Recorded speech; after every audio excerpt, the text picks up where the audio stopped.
Assalamualaikum warahmatullahi wabarakatuh. Pada bab 2 ini kita akan belajar gerak, gaya, dan hukum Newton sesuai dengan kompetensi dasar yang akan kita pelajari. Oke, kita mulai ya. Tahukah kalian kenapa suatu benda dikatakan bergerak? Suatu benda dikatakan bergerak jika mengalami perubahan posisi dari titik acuan. Benda yang bergerak akan melewati suatu lintasan. Bentuk lintasannya ada yang berupa lintasan parabola, lintasan lurus, dan lintasan melingkar. Nah, dari semua itu yang akan kita pelajari yaitu gerak pada lintasan lurus atau disebut dengan gerak lurus. Sebelum mempelajari gerak lurus, kalian harus tahu dulu perbedaan daripada jarak dan perpindahan. Jarak adalah keseluruhan panjang lintasan yang ditempuh oleh bola selama bergerak. Sedangkan perpindahan adalah perubahan kedudukan suatu benda dari titik awal sampai dengan titik akhir atau di situ pada panah biru. Perhatikan gambar, misalkan kamu dari rumah berangkat menuju sekolah, kemudian kembali lagi ke rumah, berarti jarak yang kamu tempuh setiap hari adalah 4 km. Tetapi nilai perpindahan yang kamu lakukan setiap hari bernilai 0, karena dari sekolah kembali lagi ke rumah. Kenapa 0? Karena titik awal dan titik akhir sama, itulah yang membuat nilainya 0. Bandingkan dengan pergerakan adik Meza berikut.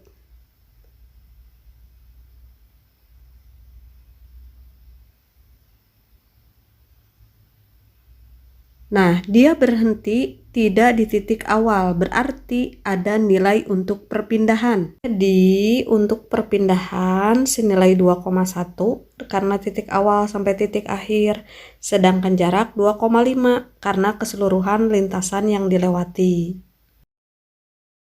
Berikutnya, kita pahami perbedaan daripada kelajuan dan kecepatan. Kelajuan merupakan cepat lambatnya perubahan jarak terhadap waktu. Misalkan, seorang atlet menempuh jarak 30 meter dalam waktu 6 sekon. Dengan kata lain, atlet tersebut mampu menempuh jarak 5 meter setiap sekonnya. Kemampuan atlet dalam menempuh jarak tertentu setiap sekon disebut sebagai kelajuan. Tahu secara matematis dapat ditulis. Kelajuan dihitung dengan jarak dibagi waktu. Berikutnya kecepatan. Kecepatan merupakan cepat lambatnya perubahan kedudukan suatu benda atau disebut perpindahan terhadap waktu. Jadi, perbedaan daripada kelajuan dan kecepatan kalau kelajuan berpatokan pada jarak, sedangkan kecepatan berpatokan pada perpindahan. Perhatikan gambar 1.6 menunjukkan mobil yang sedang bergerak menjauhi lampu hijau akan dipercepat. Sedangkan saat mendekati lampu merah akan diperlambat. Percepatan atau perlambatan mobil tersebut dengan mudah dapat diamati dari adanya speedometer atau angka yang muncul pada GPS dalam mobil.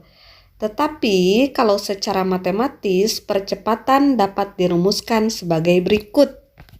Di mana percepatan A sama dengan delta V, yaitu perubahan kecepatan, dibagi delta T atau perubahan waktu. Lihat latihan soal berikut. Saat mendekati lampu lalu lintas, mobil yang awalnya bergerak dengan kecepatan 72 km diperlambat hingga 0 km per jam dalam selang waktu 5 menit.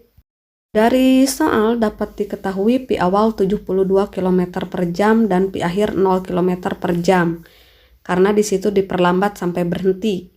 Sedangkan waktu akhir 5 sekon berarti waktu awal 0 sekon, tinggal kita bagi 20 dibagi 5 sama dengan 4. Perpindahan, kecepatan, kelajuan sudah. Sekarang gerak lurus.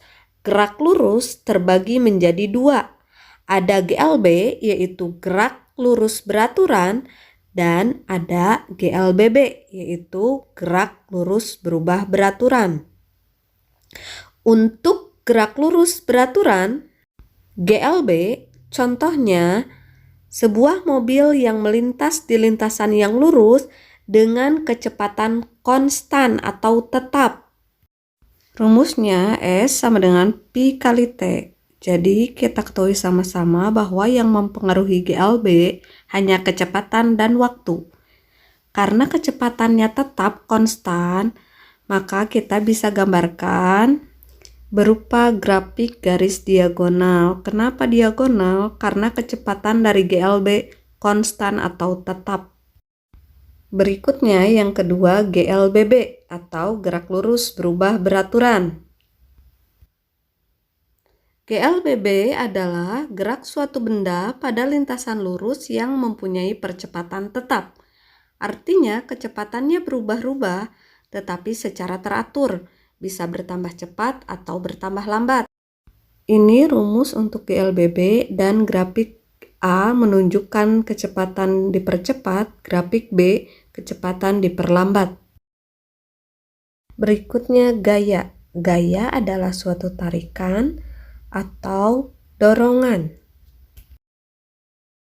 Dengan adanya gaya, gaya juga dapat mengubah bentuk. Gaya dapat mengubah arah dan gaya dapat mengubah kecepatan. Gaya dibedakan menjadi dua. Ada gaya sentuh, melibatkan sentuhan, dan gaya tak sentuh, tidak bersentuhan langsung dengan benda yang akan dipindahkan. Sebagai contoh, kita akan memindahkan meja. Harus bersentuhan dengan meja tersebut dan menggunakan otot untuk memindahkan. Berikutnya gaya tak sentuh. Magnet dapat menarik paku tanpa kita menyentuhnya. Satu lagi gaya gravitasi, yaitu jatuhnya buah ke bawah tanpa kita sentuh. Hukum Newton ada 3, hukum Newton 1, hukum Newton 2, dan hukum Newton 3.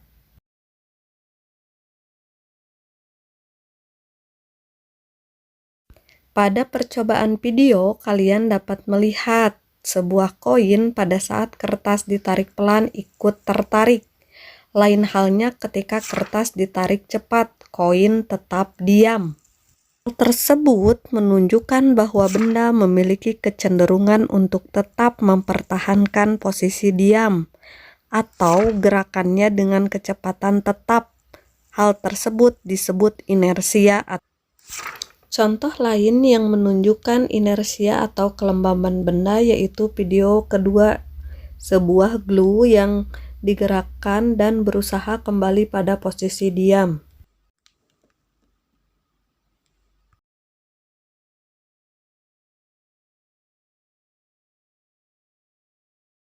Berikutnya hukum Newton 2. Perhatikan gambar berikut. Jika kedua balok tersebut ditarik dengan gaya yang berbeda, maka percepatan gerak sebuah benda berbanding lurus dengan gaya yang diberikan, namun berbanding terbalik dengan masanya, atau dapat dirumuskan A sama dengan jumlah gaya dibagi dengan massa. Dalam kehidupan sehari-hari, biasanya untuk memperoleh percepatan yang besar, maka dikeluarkan gaya yang lebih besar pula. Untuk itu percepatan berbanding lurus dengan gaya.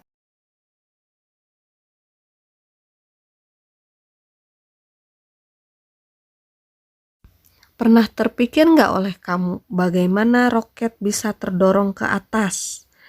Roket terdorong ke atas diakibatkan oleh semburan gas ke bawah. Semakin kuat semburan ke bawah, maka akan semakin kuat roket terdorong ke atas. Dalam hal ini, hukum 3 Newton terjadi. Ketika benda pertama mengerjakan gaya pada benda kedua, maka benda kedua tersebut akan memberikan gaya yang sama besar ke benda yang pertama namun berlawanan arah, atau disebut F aksi sama dengan negatif F reaksi. Contoh lain, misalkan tangan memukul meja dengan keras, maka tangan ketika memberikan gaya adalah benda pertama atau yang memberikan aksi. Maka meja akan memberikan reaksi. Reaksi yang diberikan yaitu berlawanan sehingga kita merasakan sakit. Jadi, hukum 1 Newton sama dengan sigma F sama dengan 0, hukum 2 Newton sigma F sama dengan M kali A, hukum 3 Newton F aksi sama dengan negatif F reaksi.